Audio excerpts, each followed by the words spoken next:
Agus afreniu dóinentar prósel iiritas daoine a bhí sa geirí tearmainn seo. Tá fannacht na miantaí chuid na daoine seo an ástainn agus an mrúna agus níos tá deacrataí ag ndaltaí a tá chur futhúin seo le bliantaí freasal idethes tríú level de bhrí nach bhfuil prósel gentar iiritas a dusmíthairí Harman. Tá TG4 anad agus stáit in áitiní éagsúla fud na tíre.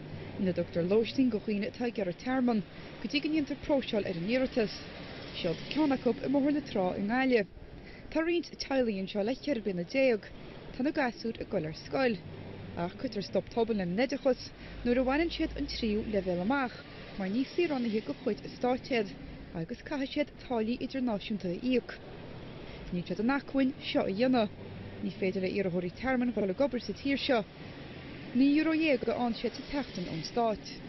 Bhí le bháin gur go an ollscoil agus le hí ealaíonna agus fuair sin na pointí le sin agus bhí an cailín ar stóir an bhlúdhólaíocht a dhéanamh ach fear géir ní féidir le sníana. Agus is óí dris chosanna tá ribhgasú na tíre seo ag an seo agus tá bach umlan chur a rúmpún seo. Tá si a tánal na gaoithe seasta ní féidir le go níos fuide. Tá chuirtar cuasaí éidechas ar fáilthób is sisan seo ach ní léon cháileach mhóra ar fáil acu.